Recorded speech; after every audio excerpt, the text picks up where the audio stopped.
Hey everybody, how's it going? I'm Paul, I'm with a Dicey Review, and tonight we're going to be taking a look at a roll and write game.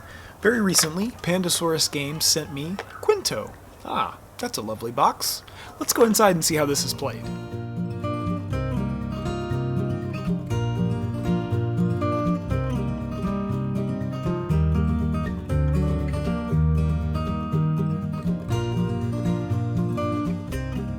In Qwinto, players are trying to get the most victory points. When you're setting up a game of Qwinto, each player will receive a score sheet. You'll set the dice within easy reach of all players, and then each player will get a pencil to write with.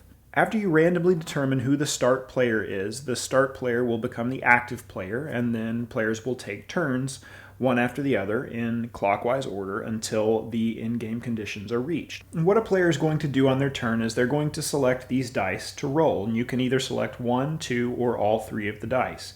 If you decide to select one or two of the dice, you also get to choose the color of the dice that you roll. So, for instance, this player could say, I want to roll these two dice, the yellow and the orange. Then the player would roll these two dice, and they would read aloud the sum of what is rolled. So in this example, a 5 and a 4 equals a result of 9. Now, the active player could stick with this result if they wanted to, or they could re-roll all of these dice that they've selected one time. So if a player re-rolls, they have to re-roll all of the dice that they selected. So in this instance, they would re-roll this pair of dice one more time, and now they've got a result of 6. Now, after reading this result aloud, each player has the choice of whether or not to use the sum of what is rolled to fill in a number on one of their rows. So for instance, the active player could choose to use this 6, and when you're choosing to use the numbers, you have to write the sum in a color row that matches the dice that were rolled. So in this example, since the orange and yellow die were rolled, you would be able to write down a 6 in either the orange or the yellow row. The player wouldn't be able to write down something in the purple row because the purple die wasn't rolled on this turn. When you're writing down numbers in rows, you have to keep two rules in mind. The first rule is that each row has to have numbers written in an ascending order from left to right. So in this example, the players could either choose to write the 6 in the yellow row, and they could write that anywhere they wanted to because there's nothing written in the yellow row yet. But if a player decided, if this player, for instance, decided to write the 6 in this orange row, they would have to write it somewhere to the left of this 12 because it has to go in ascending order from lowest to highest, left to right. So they wouldn't be able to write a 6 after the 12. It would have to go to the left.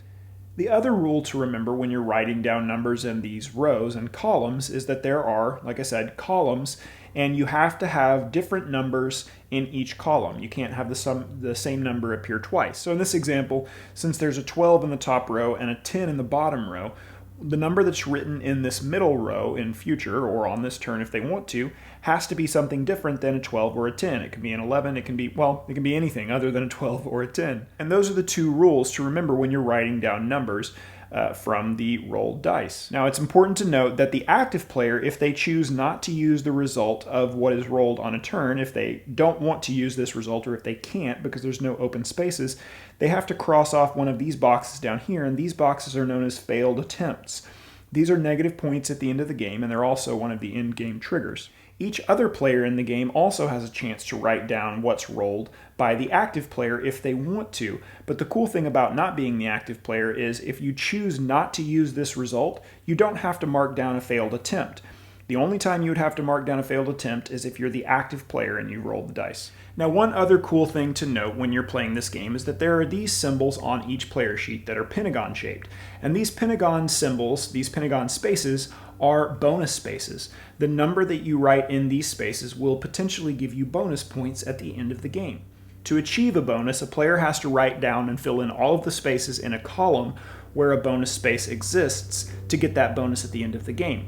So for instance, this player has written a 12 in this bonus space. That means if they can fill in this space and this space, then they would unlock that 12 as a bonus score at the end of the game. So let's say, for example, that this person wrote a 6 in this space right here. They have now filled in all three spaces in one of these columns with different numbers following the rules, so they would be able to unlock this bonus space for 12 points at the end of the game. And since this is the first, second, third space, I would just write down a 12 right here, showing that this bonus will be unlocked for me at the end of the game. Now, play will continue in this way until one of two things happens.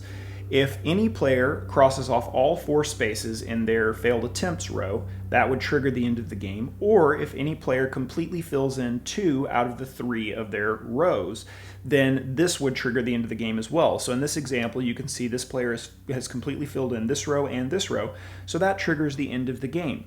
And now scoring would take place.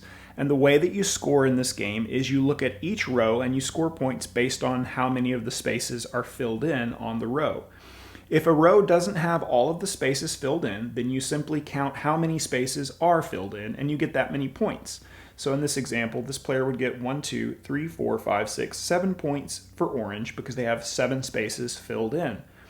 If all of the spaces in a row are filled in, then you would get the value of the farthest right number written in that row. You would get that as points instead. So in this example, the yellow row is completely filled in, so this player would get the farthest right value of 17 points for the yellow row. And similarly, in the purple row, they have all of the spaces filled in, so they would get 16 points for that. In addition to the rows, players would also score bonuses for the bonus pentagon spaces. So in this example, this player has all of their bonus spaces filled in, and they have the columns completely filled in where the bonus spaces are, so they get all of these bonuses.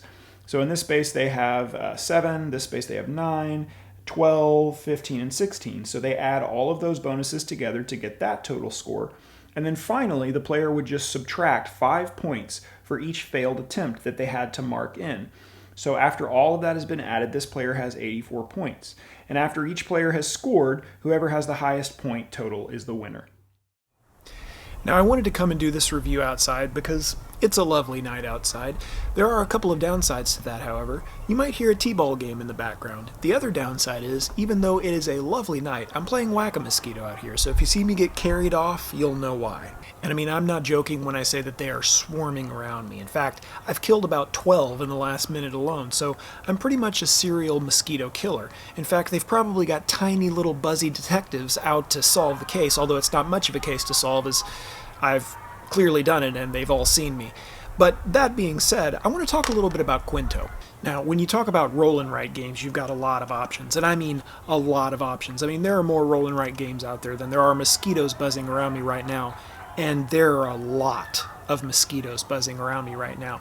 In fact, it's 2020, and in the last 2 or 3 years, there have been an explosion of roll and write games onto the scene in the board game and tabletop industry. In fact, it's kind of the thing right now. You're going to see a roll and write version, or a flip and write version, or a toss and write version, or a think and write version of almost any game that you have seen in the past, and a lot of them are quite good. In fact, it's probably fair to say that some of the roll and write versions of games are better than the original versions of games. They're more streamlined, they bring the same level of depth and complexity, and they provide kind of a shorter experience, something that you can knock out in 30 minutes as opposed to an hour or 90 minutes. Okay, I had to step inside because the mosquitoes were no joke. But like I was saying, there are a lot of really fantastic roll and write games out there, and Qwinto is no exception to this rule. Qwinto is a fantastic game in a tiny box, and it's actually probably a bit misleading, and this is the thing about roll and write games, right? You have a game that's roughly the size of a wallet that punches way above its weight, because even though Qwinto is a very straightforward game whenever you look at it initially, it's essentially 3 rows of spaces that you need to fill out. And the only thing you have to remember is you have to go in ascending order, and you can't have the same numbers in a column.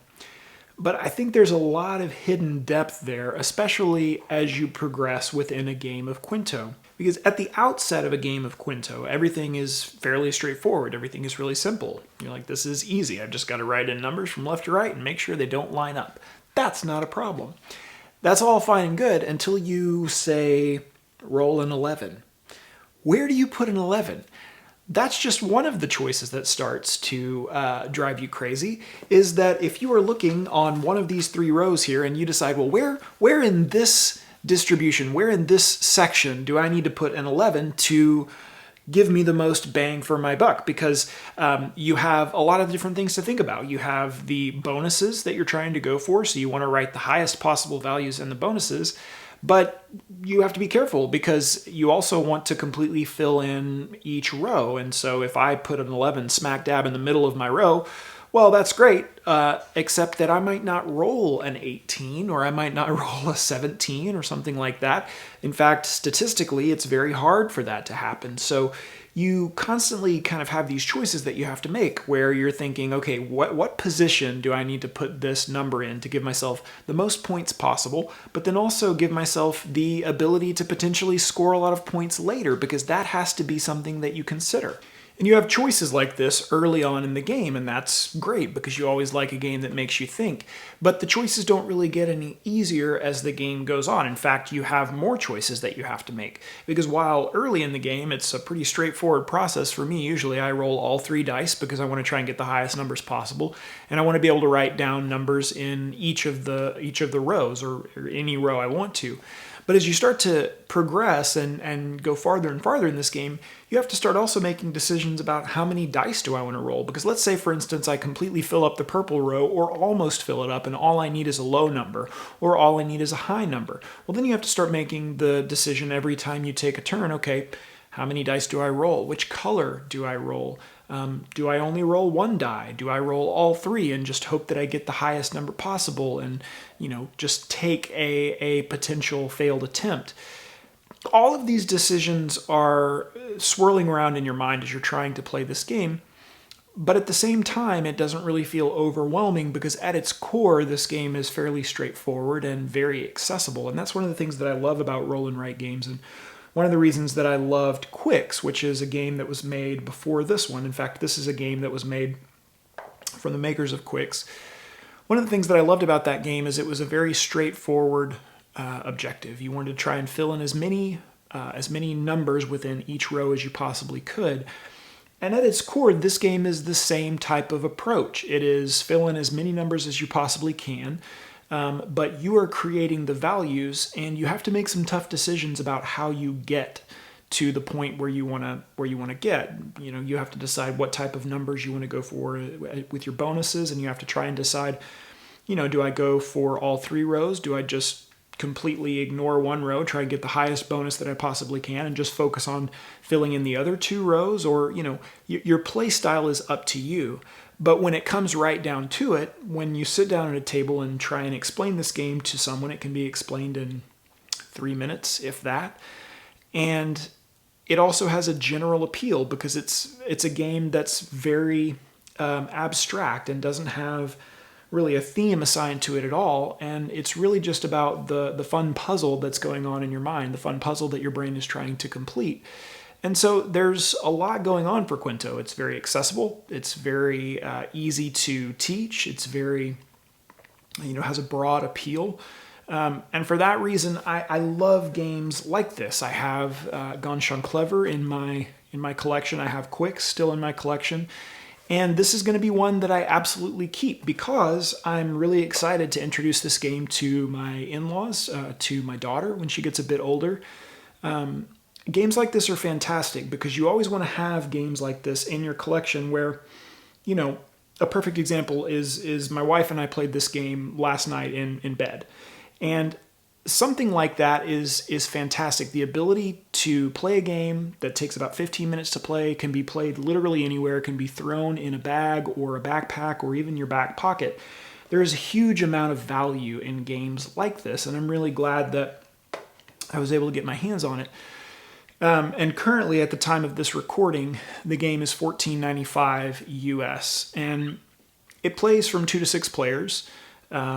Its playtime it says about 15 minutes. In our experience, it takes 20 or 25 minutes to play a game. But for how many plays you're potentially going to get out of this game, for the level of depth and the level of decision making that is present in this small of a box, I mean, this game punches way above its weight as far as making decisions and providing game inside of such a small box. For all of those things, just for the accessibility, for the appeal, the broad appeal for people who are young, people who are old, people who are hardcore gamers, people who aren't hardcore gamers, I think there's a lot of value in Qwinto. And if I was to give it a rating, I would probably put it at like a 7 out of 10. It's a solid game. It's one that I will recommend from time to time. It's one that I'll definitely keep in my collection, and I think will hit the table fairly often because my family, my friend group, there's a lot of times when we want to knock out 2 or 3 games that are very straightforward, something that's not going to take up a huge amount of table space, something that's not going to take up a huge amount of time. And this game will also travel well, and we love to take road trips. So for $14.95, if you're looking for a game that provides a lot of strategy, a lot of depth, and a lot of value, I think Qwinto is a winner. So hopefully this review was helpful to you. I know that this game has been enjoyed quite a bit at our house and provides a lot of value for me and my wife.